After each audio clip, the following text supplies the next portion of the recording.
재판장은 왜 이렇게까지 선거 기간에 재판을 잡았을까? 정진상 씨만 출석하고 나는 안 해도 되지 않냐, 이거를 계속 요구를 해왔었어요. 재판부가 잘 들었다라고 하면서도 딱 못을 박아요. 분리 얘기는 하지 마세요. 그러니까 이 대표 측이 총선 이후로 좀 잡아주세요. 그러면은 제가 이 얘기를 하고 싶네요. 재판하는데 피고인이 중간에 단식해서 재판 중단된 경우 있었나요? 만약에 조국혁신당까지 합한 범야권이 200석을 넘어간다, 대통령 거부권이 무력화되면은 재판의 근거 법률이 없어질 수 있습니다. 이렇게 되면은 재판 못하는 거예요.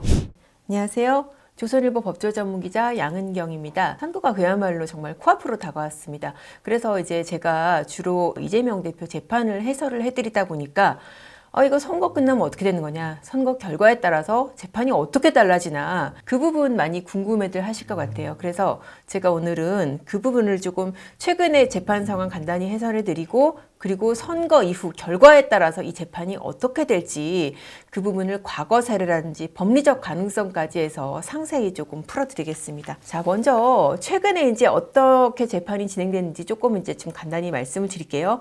그 앞서 재판부가 이제 22일 재판에서 그랬죠. 이 대표가 다음 재판에도 안 나오면은 강제 소환 고려하겠다 라고까지 얘기를 했습니다. 그 다음 재판이 3월 26일 재판이었어요. 이날 안 나오면은 정말 이거 구인장에 발부가 될지, 정말 선거 전에 구속이 될지 주목이 되는 상황이었는데, 그 26일날 재판이 나왔고요. 그리고 이제 재판 전에 김어준 씨가 진행한 유튜브에 나와서 그런 얘기를 했어요. 검찰이 자기 손발을 묶어놨다. 왜 권투를 할 때도 상대방 손발 묶어놓고 때리면 재밌지 않냐. 그리고 법정에서도 내가 없더라도 재판에 지장 없는데 왜 분리해서 안 해주냐. 분리하는 게 무슨 얘기냐면은 정진상 씨랑 이 대표랑 공동으로 기소가 됐거든요. 공범으로. 거기에 대해서 공통되는 증인이 유동규 씨입니다. 유동규 씨에 대해서 증인 신문을 하는데, 지금 내 부분은 끝났고 정진상 씨 부분 신문하면 되는데 그러면은 재판 분리해가지고 정진상 씨만 출석하고 나는 안 해도 되지 않냐, 이거를 계속 요구를 해왔었어요. 그래서 이날 법정에서도 나와서 이제 그 얘기를 합니다. 그러니까 재판장이 뭐라 그러냐, 절차에 대해서는 제가 정해서 하는 상황이다. 자, 앞서 이 대표가 뭐라 그랬어요? 검찰이 손발 묶어놨다 그랬죠. 근데 재판장이 뭐라 그래요? 절차는 내가 정해서 하는 거다. 이거 검찰이 이렇게 좌우하는 절차가 아니라는 거죠. 그러니까 재판 분리해달라는 거. 그거에 대해서도 재판부가 뭐라고 그랬냐면은 왜 분리 재판 안 하는지는 내가 이미 설명을 드렸다라고 했어요. 지금 유동규 씨 증인신문 하면은 그 내용이 정진상 씨뿐만 아니라 이재명 대표에 대해서도 증거로 쓰일 수가 있어요. 그리고 공범으로 기소가 됐고, 그러니까는 분리하는 거는 부적절하다라고 했습니다. 사실 이게 맞고 상식적인 거예요. 이렇게 공범으로 기소됐는데 한 사람 재판만 따로 분리해서 너는 불출석해도 돼, 그런 경우는 정말 잘 없거든요. 일단 공범으로 기소가 돼서 이 공통되는 증인에 대해서 증인신문을 하는데 이거 재판 분리해가지고 나는 불출석하게 해달라, 이거 사실 말도 안 되는 겁니다. 근데도 이재명 대표 즉 포기 안 해요. 뭐라 그러냐면 변론 분리가 이게 불가능한 것도 아니고 선거운동 기간 시작됐는데 그런 사정 좀 고려해달라 라고 하니까 재판부가 잘 들었다라고 하면서도 딱 못을 박아요. 분리 얘기는 하지 마세요. 자, 그리고 이제 이날 재판이 이제 유동규 씨가 코로나 걸린 상태에서 다 마스크 쓰고 진행을 했거든요. 그래서 어찌어찌 진행을 했는데 오후 재판 시작되니까 유동규 씨가 이거 열이 올라요, 컨디션 안 좋아요. 그러니까는 재판부가 더 이상 재판 어렵다고 보고 재판을 중단을 했습니다. 그리고 다음 기일을 이제 3월 29일, 그러니까 3일 뒤로 잡은 거예요. 그러니까 이 대표 측이 총선 이후로 좀 잡아주세요, 그러는 거예요. 그러니까 재판부가 선거 이후는 재판부 입장으로는 어렵습니다 라고 하면서 4월 2일, 4월 9일 재판을 잡은 거예요. 그러니까 이 대표 측이 엄청 반발을 했어요. 이날 당 대표 지위에 따른 활동인데 이거 너무 가혹합니다. 그러니까 재판부가 피고인 입장에서는 그렇게 생각할 수도 있지만은 그렇게 생각 안 하는 분도 있습니다. 재판부에서 이렇게 피고인 측의 정치 일정을 고려해서 이렇게 기일을 조정해주면은 특혜라는 말이 나올 겁니다. 그러면서 재차 다시 한번 또 못을 박았습니다. 불출석하면은 구인장 발부하겠다 라고 합니다. 상당히 좀 세게 나오죠. 그러니까는 이 대표 측에서 어떻게까지 나오냐.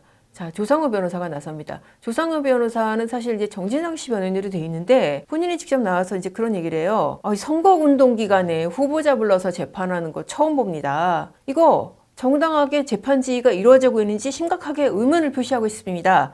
라면서 조서에 남겨달라, 그런 얘기를 합니다. 이게 조서에 남겨달라, 이게 어떤 의미가 있냐. 이 얘기 나왔을 때 저도 그렇고 제가 아는 법조계 사람들도 그렇고 이거 기피 신청 들어가는 거 아니야? 다 그렇게 예상을 했었어요. 왜냐하면은 기피 신청을 하는 이유는 불공정한 재판을 할 우려가 있다고 생각하면 이제 기피 신청을 하거든요. 그 근거를 갖다가 이 재판하는 조서에 남겨두려는 거 아니냐. 지금 그렇게 딱 예상이 되는 대목이에요. 기피 신청의 효과는 뭐냐면은 재판이 중단이 됩니다. 그러니까 이 기피 신청의 결과가 나올 때까지 본 재판이 중단이 되니까 진짜 뭐 4월 2일 날 기피 신청하면은 그때부터 재판 중단돼서 시간을 벌 수 있는 뭐 그런 상황인 거예요. 그렇게까지 활용될 수 있는 여지를 지금 남겨둔 상황입니다. 재판장은 왜 이렇게까지 선거 기간에 재판을 잡았을까?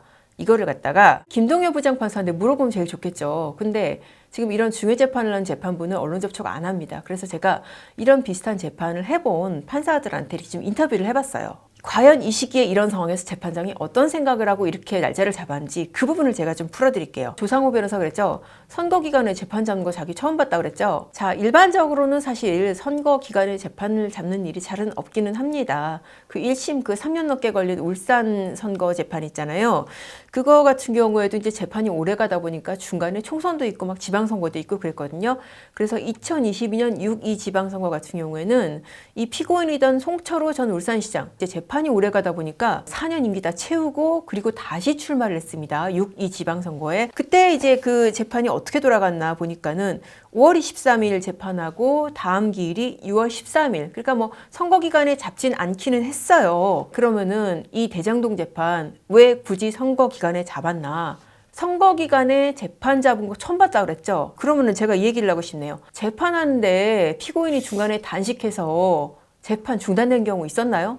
제가 보기에는 없었습니다.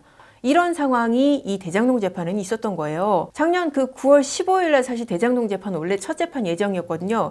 근데 그때 이 대표 어떻게 했습니까? 본인 구속영장 청구 얘기 나오니까 단식 들어가 있었던 상태였거든요. 그래가지고 9월 15일 날 원래 예정이었던 재판이 10월 6일로 미뤄졌어요. 그리고 그때도 마찬가지로 중앙지법 형사 33부 김동현 재판장 그 상황을 아는 거죠. 사실 이 재판이 이런 단식 상황 아니었으면은 원래 따로 진행하고 있던 정진상 씨 재판하고 병합을 해서 뭐 유동규 씨, 남욱 씨 증인신문할 예정이었거든요. 차질 빚어진 거죠. 자, 차질 빚어진 게 대장동 재판만 그랬을까요? 아닙니다.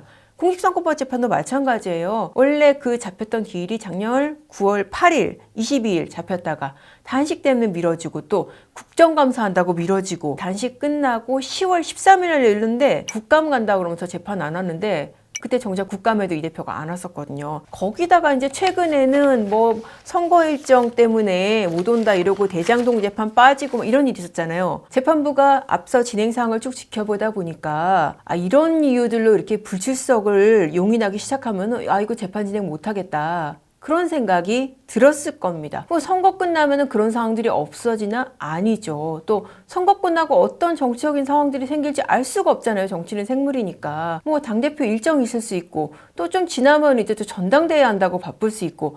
그래서 재판부 입장에서는 원칙대로 하는 거예요. 자, 이렇게 정치적 상황으로 재판 진행에 영향을 받는 것을 사전에 차단을 해야겠다. 그러니까 선거 기간이든 뭐든 이 재판부의 법정에서는 재판이 제일 중요하고 그 일정대로 가겠다. 그런 의지를 보여준 겁니다. 사실 재판부 입장에서도 지지자들도 얼마나 극성이에요. 그러니까 굉장히 어려운 상황에서도 그래도 나름대로 원칙대로 소신대로 하고 있다. 그런 생각이 듭니다. 자, 그리고 이쯤에서 조금 하나 짚어보고 싶은 게 이재명 대표 구속영장 기각에 대한 판단을 한번 다시 한번 조금 짚어보고 싶어요. 그때 당시에 유창훈 부장판사가 이랬거든요. 별건 재판에 출석하고 있는 점 그리고 정당의 현직 대표여서 증거인멸의 우려가 적다 이랬잖아요. 그러면서 기각을 했는데 구속이라는 게 어떤 사람을 벌주자고 하는 게 아니라 절차가 제대로 진행되는 것을 확보하는 그런 의미도 있는데 단식하고 뭐 선거 일정 있다고 그러고 이렇게 불출석하고 하잖아요. 지금 제대로 진행이 되고 있나요? 그래서 과연 그때 당시에 유창훈 부장판사의 판단이 옳았는지 다시 한번 의문을 제기를 하고 싶고 이거는 송영길 대표 재판하고 비교를 해보시면 쉽게 좀 감이 오실 거예요. 송영길 전 대표 구속돼 있죠. 그러니까 뭐 재판 뭐 불출석이나 이런 게 없잖아요. 그런 점하고 비교해서도 재판부가 원활한 재판 진행을 위한 신병 확보라든지 이런 것을 왜 언급을 했는지 지금 짐작이 가실 겁니다. 이렇게 진행을 해가지고 29일날 재판 같은 경우에도 뭐 출석을 했어요. 그또 29일 재판 앞두고도 뭐 또 정치검찰도 얘기를 하죠. 정치검찰이 이런 결과를 노렸다. 선거기간인데 이 귀한 시간에 여기 나와 있다. 또 그런 얘기를 했어요. 근데 정작 제가 재판이 어떻게 진행되는지 궁금해서 한번 보니까 도대체 이 재판을 왜 이렇게 하고 있나 그런 생각이 들었거든요. 아니 도대체 누가 말했는지도 알 수 없는 대화록들을 갖다가 제시를 해요. 이 대화록이 보면은 대화자 1, 대화자 2 뭐 이런 식으로 이제 녹취록이 돼 있어요. 그래서 이 사람들이 대장동 초기 사업에서 얘기하는 거를 갖다가 그걸 유동규 씨한테 의미를 물어보는 거예요. 이재명 대표 변호인이. 그럼 유동규 씨가 그거 알겠어요? 자기가 참여하지도 않은 대화고 누가 얘기했는지도 알 수가 없는 대화인데 그거를 계속 몇 시간을 주구장창 물어보는 겁니다. 그러니까 몇 시간을 듣고 있어도 이 답변이라는 게 계속 뭐냐면은 좀 모르는 얘기입니다. 다음에 대답하겠습니다. 계속 그런 얘기만 했었어요. 검찰이 듣다가 너무 짜증이 나가지고 이렇게까지 소송지가 안 되는 경우 처음 본다. 이거 좀 신문 내용을 줄여달라. 그런 요구까지 했습니다. 그러니까 재판장이 좀 줄여주세요라고 했는데도 계속 뭐 그렇게 그냥 길게 녹취록이 있는 거예요. 그러니까 재판장이 나중에는 아유 참 소송지를 잘하면 되는데 막 이러면서 혼잣말도 하고 그런 상황이 있었습니다. 이번에 이제 드디어 궁금하실 부분. 선거 결과에 따라서 재판 결과가 달라질까? 재판장의 태도가 바뀔까? 이 부분 한번 제가 짚어드릴게요. 자, 과거에 선거가 있었던 사례에 한번 제가 탐구를 해봤거든요. 본인이 나간 선거는 아니긴 합니다. 근데 어쨌든 중간에 선거가 있었고 민주당이 압승한 사건이 있었습니다. 김경수 전 경남지사의 드루킹 댓글 사건이에요. 이 드루킹 댓글 사건으로 기소가 됐죠. 2019년 1월 달에 1심 징역 2년이 나왔고 법정 구속됐습니다. 당시 1심은 굉장히 빨리 잘 됐어요. 6개월 내에 끝내야 되는데 거의 5개월 내에 그냥 결과가 나왔었거든요. 그런데 2심은 어떻게 됐냐? 2020년 11월 6일 날 2심이 선고가 돼서 22개월이 걸렸어요. 지금 1심에 비하면 4배가 넘은 거예요. 2심 도중에 2020년 4월에 총선이 있었습니다. 이때 바로 민주당이 180석에 압승을 했던 그런 선거가 있었습니다. 이렇게만 놓고 보자면 1심 5개월 내 끝냈는데 2심은 지금 4배가 넘게 늘어졌네. 중간에 민주당이 압승을 했네. 그래서 늘어졌나? 라고 생각하실 수도 있는데 그거보다는 사실 뭐 김경수 사건을 분석을 할 때는 재판부 내 어떤 이견이나 갈등 그 부분이 좀 컸다고 느껴져요. 주심이 이제 김민기 부장판사인데 그 우리법연구회 출신이고 출신이라는 것 때문이 아니라 이 사건에 대해서 합의가 원활히 이루어지지 않았다. 그 부분은 이제 그 당시에도 많이 알려졌던 내용이에요. 재판장과 주심과 비주심 3명이 다 결과에 합의를 해야 되는데 아마도 생각이 달랐던 것 같아요. 그러니까 뭐 본인은 유죄라고 생각 안 했을 수도 있고 이제 이 재판 같은 경우에는 중간에 재판장인 차문호 부장판사가 지금 형사비부 2년 채우면 이제 인사 이동을 해야 되거든요. 그래서 인사 이동을 하게 되니까 중간에 재판을 열어서 중간 결론을 내렸어요. 김경수 지사가 킹크랩 시연을 본 건 맞다라고 중간에 결론을 내리고 이동을 하는 그런 일도 있었습니다. 그러면은 이게 조서에 남는 겁니다. 물론 이제 뒤에 온 재판부가 나 중간고혈 필요 없어. 다시 재판할게 라고 할 수는 있어요. 이론적으로. 그렇지만은 아무래도 영향을 안 받기가 어렵겠죠. 그런 의미에서 이례적인 큰 결단을 한 거고 결국은 뭐 김경수 전 지사 징역 2년 실형 선고돼서 확정이 된 거죠. 그러니까 지지자들이 생각하는 것처럼 우리가 이긴다고 그래서 재판 결과가 달라진다? 이제 그건 아니고요. 다만 이런 부분은 생길 수가 있어요. 민주당이 압승을 하게 되면은 재판부로서는 압박을 받게 되는 요소는 늘어날 수 있다. 자, 지지자들이 점점 더 드세지겠죠. 그리고 재판 일자 이렇게 원칙대로 잡고 이러면은 정말 법원 독재 이렇게 외치면서 뭐 판사 신상 털고 이런 일도 생길 가능성이 상당히 높습니다. 재판 정 안에서도 그럴 수 있겠죠. 이거 변호 활동에 선을 넘는데 그런 장면들이 있었잖아요.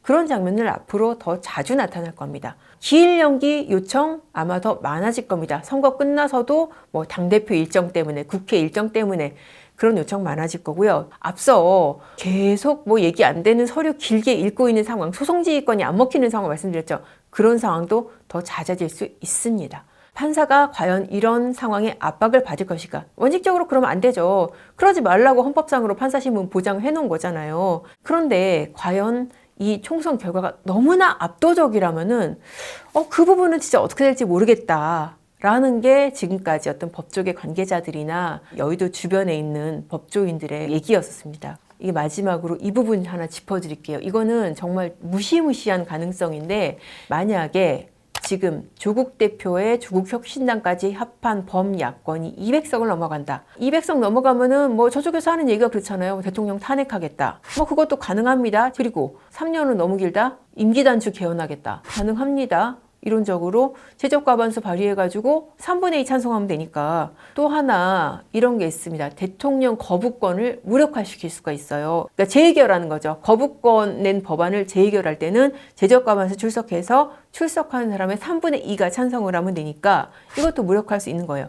대통령 거부권이 무력화되면은 어떤 일이 벌어질 수 있냐? 재판의 근거 법률이 없어질 수 있습니다. 이재명 대표 지금 무슨 혐의로 기소가 돼 있죠? 공직선거법상 허위사실 유포, 배임 혐의, 뭐 특가법 뇌물 혐의 여러 개 있죠? 이런 조항을 폐지를 하거나 아니면 이 대표가 처벌 안 받는 방향으로 법 개정을 하는 거예요. 그러면 재판은 어떻게 되냐? 면소 판결. 유무죄를 따지기 전에 재판 요건이 안 된다라고 해서 그냥 재판 끝나버리는 거예요. 공소시효 도화된 것도 면소 판결로 끝나거든요. 마찬가지로 법 규정이 있습니다. 형사소송법 326조에 보면은 범죄 후 법령의 개폐로 형이 폐지됐을 때 또 면소 사유로 들어가거든요. 자, 이게 어떻게 가능하냐? 예를 들어서 어떤 공직선거법상 허위사실 유포 처벌하는 거, 이거 너무 표현의 자유를 제약한다고 해서 이거를 폐지하는 법안을 그냥 일반 법안 의결하듯이 제적과반수 출석에 출석과반수에서 의결을 시킨단 말이죠. 그럼 대통령이 거부권을 행사하게 돼서 통상적으로는 야권이 200석을 넘어가게 되면은 200석 가까이 되면은 이것마저도 무력화될 수 있다고요. 이렇게 되면은 이 법이 없어질 수 있는 겁니다. 근거 법률이 없어지면은 재판 못 하는 거예요. 이거는 재판부가 태도가 달라지냐 아니냐 이거하고는 차원이 완전 다른 문제인 거죠. 자, 과연 이런 상황까지 올 것인가? 이론적인 가능성으로는 충분히 올 수가 있고요. 이게 마치 어떤 거랑 비슷하면은 미국에서 트럼프 대통령, 전 대통령 그 기소돼서 재판받고 있잖아요. 만약에 당선되면은 셀프 사면할 수 있다. 뭐 그런 가능성 얘기되고 있다고 하죠. 이런 가능성까지는 이론적으로는 얘기가 되고 있다는 거 아니에요. 그런데 개헌이나 뭐 대통령 탄핵도 얘기가 되는데 근거 법률 없애버린다. 이거 뭐 이론적으로 뭐 얘기 못할 게 뭐가 있겠어요. 자, 이런 무시무시한 가능성까지 있다는 거. 물론 이게 정치적으로 굉장히 파장이 클 수 있겠죠. 이게 지금 이재명 대표 혼자 기소된 사건이겠어요. 공직선거법상 허위사실 유포로 기소된 사람이 진짜 수백 수천 명일 수 있겠죠. 배임죄는 더할 것이고. 그래서 조항을 없애버린다. 에이, 설마 이게 되겠어. 그러니까 이론적인 가능성 차원에서만 얘기되는 그런 사안일 수도 있겠지만은 200석, 범야권 200석의 위력이 이 정도까지 갈 수 있다. 그 점을 제가 이제 조금 일깨워 드리려고 상기를 시켜 드리는 겁니다. 자, 이제 선거 정말 얼마 안 남았습니다. 여러분들 투표 잘 하시고요. 저는 다음 시간에 선거 끝나고 판읽기로 찾아뵙겠습니다. 감사합니다.